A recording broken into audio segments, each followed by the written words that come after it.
Despite the past mistakes we can't erase, the future that we can't escape. As long as I can always keep you safe, I've gotta be strong. So to your name, I'll fight through the pain. This world can beat me down 100 times, but until the light I'll always rise. Glorious flowers so pure, right up to the air, until it blooms a bright red. Hello everyone, welcome to another wonderful review episode of Retro Warriors. My name is Jasvier or Barak or whatever you prefer, and we're back for more reviewing. And as usual, I'm not alone. I'm going to go ahead and let my partners in crime introduce themselves. Hello, everyone. Your favorite awesome half demon shaman queen, Crossy here. God, here we go again. Your favorite Get wild on card of with the it. retro. Let me finish. Your favorite wild card of the retro warriors. Jesus, I can't do my thing with you people. Meh. Get on with your shit, bitch. And this is the second command, and the researcher and sarcastic bastard of the Retro Warriors, Hazard of Chaos And here. my bottom bitch. More like I'm your dom. Shut the fuck up. Focus, people. All right. Okay. And last but not least, Hi, I was also known as Lady Z, but I am also Lady Multiverse or Black Rose, the quote-unquote goddess of the Retro Or Warriors. the And voice of reason. more like voice of reason. But yeah, glue. quote-unquote goddess of the Retro Warriors. I will also be a partial researcher for this episode. yeah, we'll explain why in a minute, but she's the retro goddess of the team. Before I explain what show we're reviewing, if you haven't seen the title by now, and just in case if you're new and haven't seen the past things, what we do is we basically grab a show that's from about the 2000 to 2010s area and lower it, because back then that's when most good cartoons, movies, and animes were.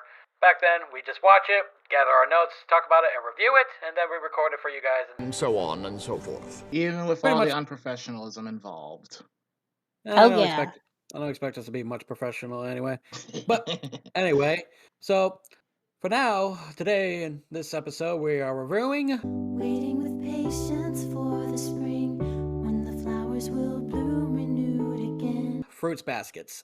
Now, I know what you're thinking, like, shouldn't you guys review the newer one? Is like, yes and no, because there's reasons for this one. Because one, the new one is out of our reviewing distance, but we might do a video if you guys want. Comment down below if you guys want us to do like a comparison of the two, but that may be a maybe. Or possibly Secondly, like a short stream of it on Maybe. Hunt's channel, possibly. I mean, it's we're already kind of watching it, so yeah, so that might be a maybe. We'll put a pin on it for now, and we'll see what the people will like. You know what I mean? Mm. So basically, we're just gonna go with the older one and stuff. But instead of I'm having Hazard do this, we have what you call a Fruits Baskets professional and VIP expert in this one, and that will be our retro goddess over here.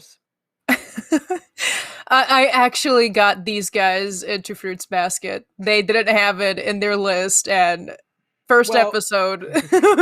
I forgot yeah, to basically- note it, actually. but Yeah, basically, I watched it with her and stuff, and then she had to watch it with them and stuff, and then we basically, after a while, we finally get to finishing it. We had to start over because we didn't remember where we left off on the last time we binge watched it. Oops. Yeah. And we were on a field trip. Yeah, I will say this as a warning now before Zammy starts explaining. This is not. There is some laughing moments, but this is a very impactful anime. It's very if you're not dark. aware. Fruits Basket, it's an anime that it makes you feel calm, happy, and gives you the laughs, but it will take out a knife and stab you if you're not careful. It's that type of anime. Pretty much. Pretty much. Jinx. God Anyway. fucking damn it. Anyway, so Zammy, would you be willing to do the honors to give us a little summary of the plot of what Fruits Basket's about? Oh god, Fruits Basket. Just do it to the best of your ability. Oh god, there is so much that I could explain, but I'm gonna do it as to where I will not spoil too much. I will spoil the first 2 episodes, but that's about it. So, for those Do you that want are me to worried give like about, you want me to give like a shorthand of it? Because I got that literally right in front of me. I got it as well. So, if Okay. anything, guys, there will be some spoilers or when we talk about things here and there. So, But if you don't want, if you're worried about that, just click away now, or if you're not, just watch. But be sure to watch it for yourself if you're worried about spoilers. Anyway, But continue. yeah, I'm about to spoil the first 2 episodes. So, Fruits Basket, it tells the story of our protagonist, which is Toru Honda.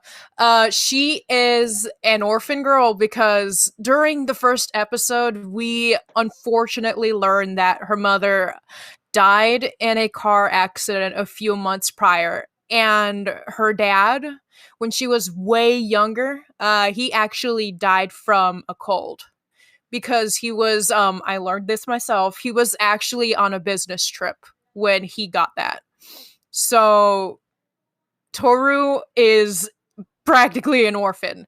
So we open up with her actually outside living in a tent because she is selfless, to say the least. She is a very selfless person. She isn't selfish at all, and it's shown as we go deeper into the anime. So we open up with her, orphan girl. She has nothing, and we stumble upon these 2 characters that will soon resemble way more in her life and in the future. And those 2 are Yuki, the prince, quote unquote, of her school, and Shigure, which the 2 are part of the Soma family. Don't worry, Um, we'll get into them later, but we'll just. But yeah, continue. We also learn about Kyo much later in the first episode, but it is these 3 people that will give Toru some sort of what's the word direct least impact. and yeah, they direct- give her impact. They give impact and meaning to her life throughout we progress more and more of the story.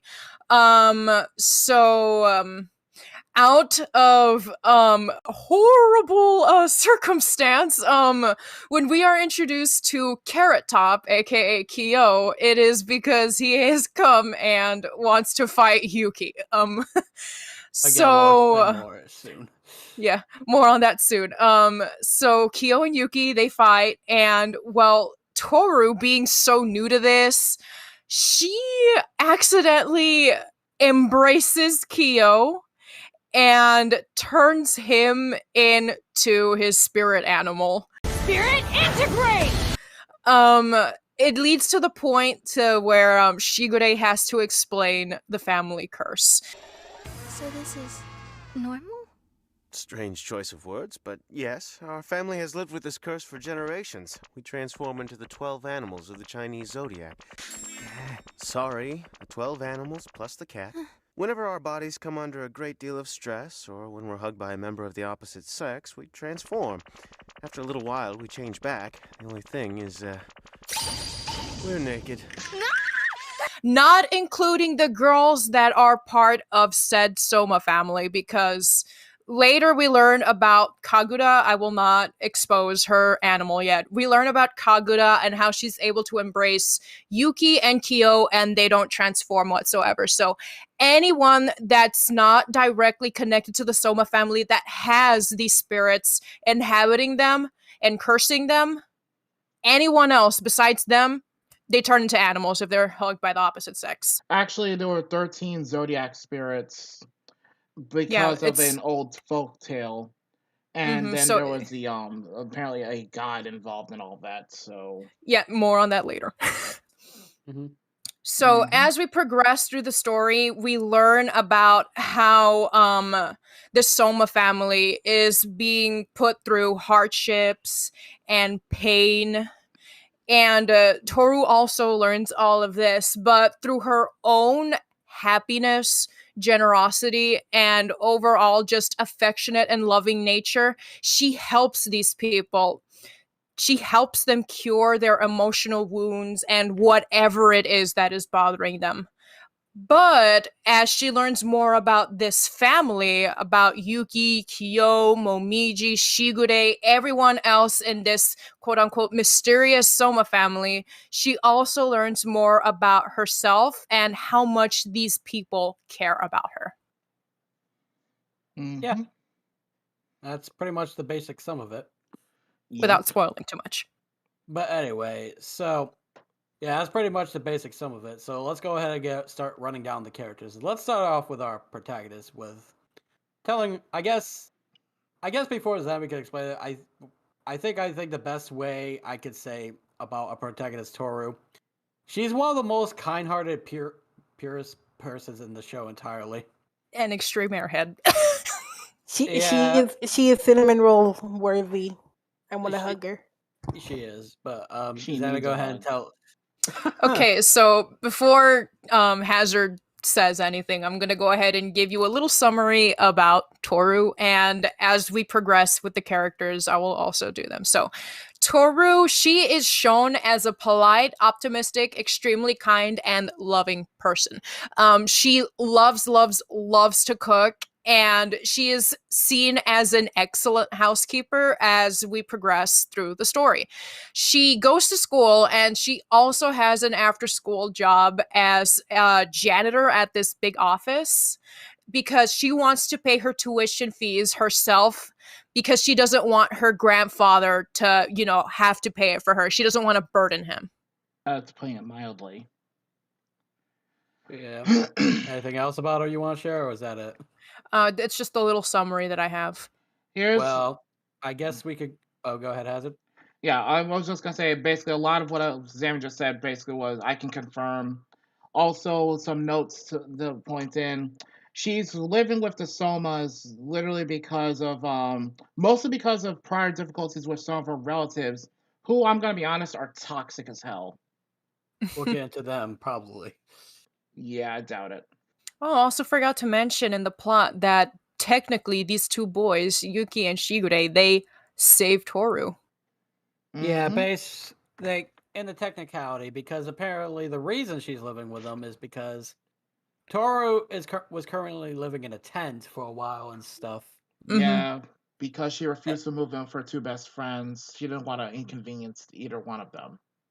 Not only that, but apparently when Zemi pulled up the whole she was technically saved in a way, it's because as soon as they went to go check some natural disaster, I should guess that's It the was one way a of putting it. rock slide, I think it was. It was Yeah. a landslide. Yeah, a Yeah. landslide basically crushed your tent and everything. Yeah, so Yeah. if Yuki and Shigure hadn't gone out when they did, she would have died. I think that's the basic gist of Toru, right? Mm-hmm. So anybody want to give their thoughts and opinions about Toru before we move on to the next character? I'll go last on this one. Oh boy, who wants to go? Who wants to go first? I call She's thirds. a cinnamon roll and deserves to be protected.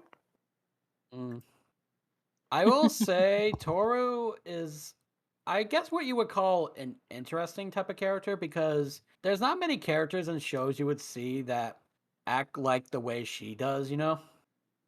Because most times people who act like that always have a limit or a breaking point or a little just fake it a bit. Or a But boiling point. yeah, but with her, she's just more calm and collected and just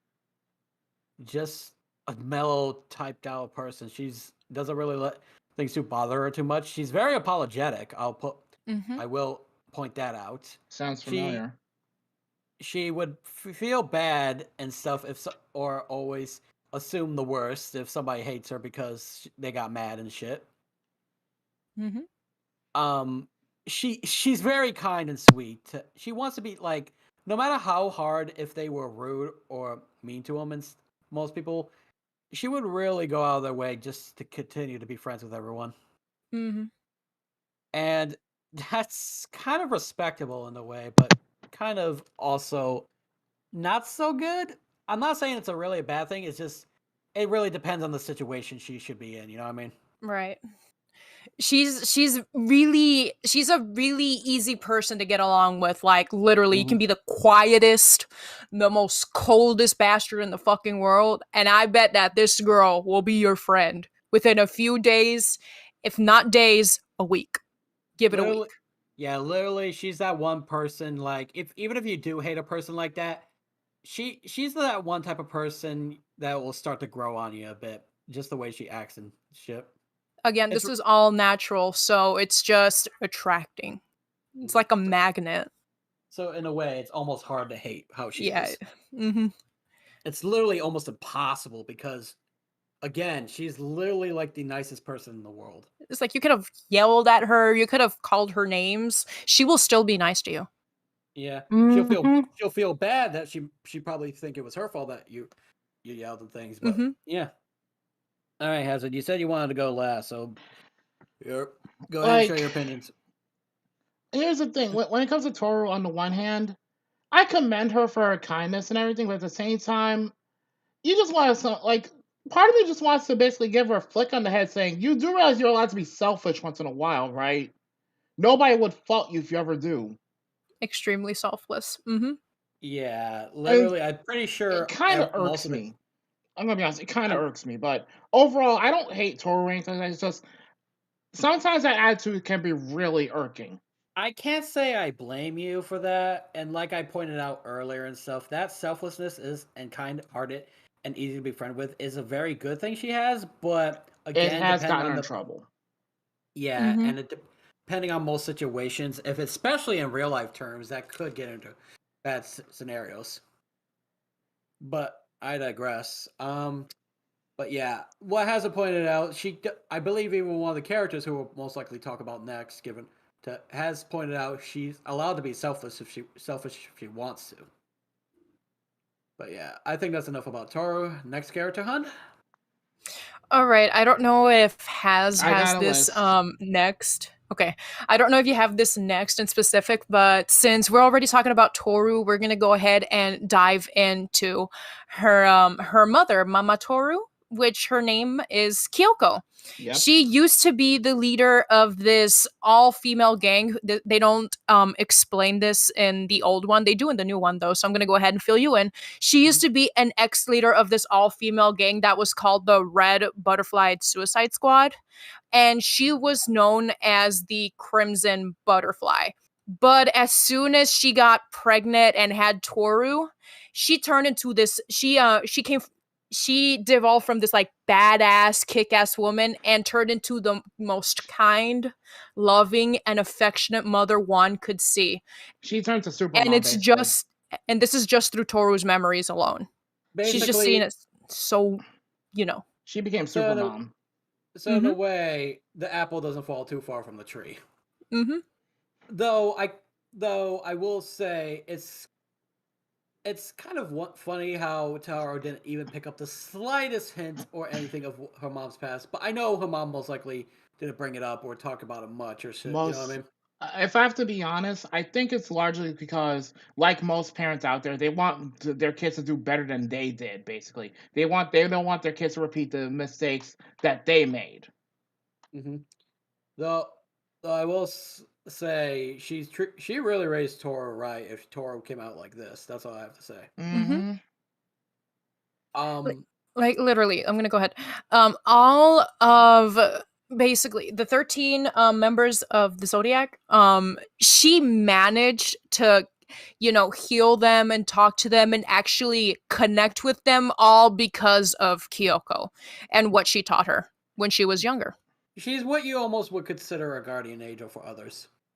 Mm-hmm. So, in a really odd manner, like she would technically be, like technically, Toru's mom was responsible for.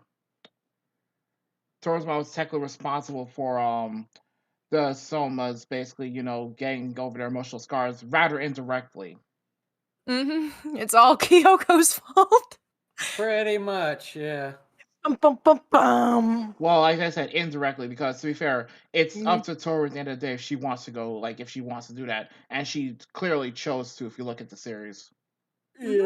Yeah, She chose to follow Mama's words. Mm-hmm. Um, Crossy, you got anything to say about Kyoko?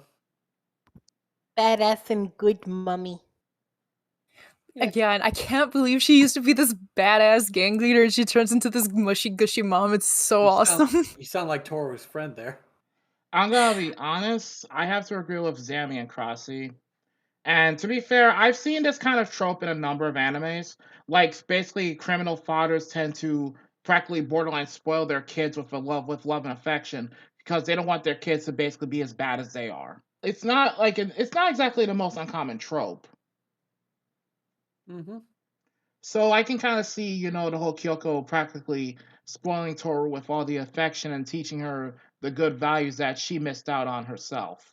All right, now that we talked about Toru's mom, Kyoko, we're gonna go ahead and dive into the next character, which is a very, very close friend of Kyoko's before she unfortunately passed away, and that is Arisa Uotani, who also used to be part of a gang before she met Kyoko.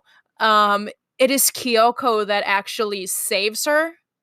And later, she is able to actually become Toru's friend because she's no longer in this gang. And then, people are like, oh my god, if Toru's hanging out with Arisa, then that means Toru must be doing stupid shit as well. Yeah, guilt by association's a bitch.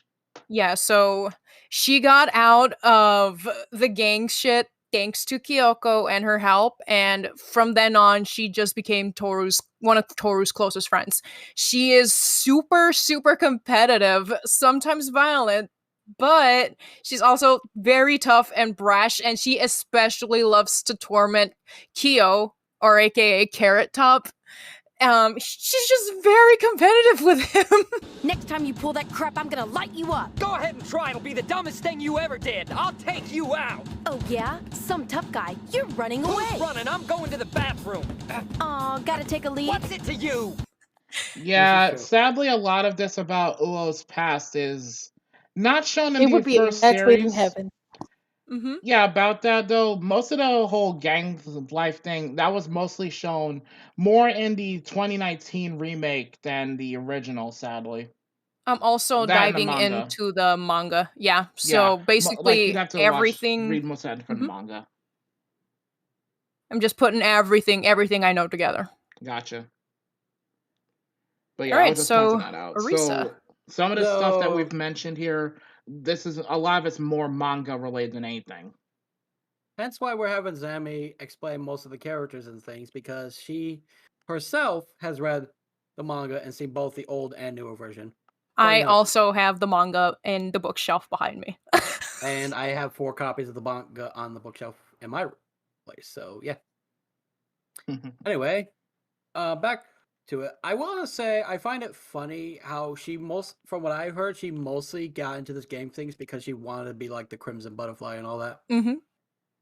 So that's funny right there.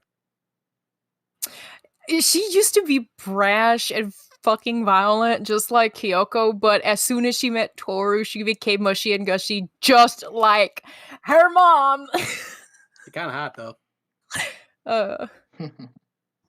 All right, Of course, you're so into MILFs. that's I'm not Arisa. talking about Toru's mom. What's wrong with you? Han, he was talking about Arisa. Yeah. Yeah, we're talking about Arisa, the blonde one. Well, technically they're both blonde, but still. I know, just like Toru's to mom fuck is around with ya. orange carrot. Oh. My colorblind, this is not nice to me.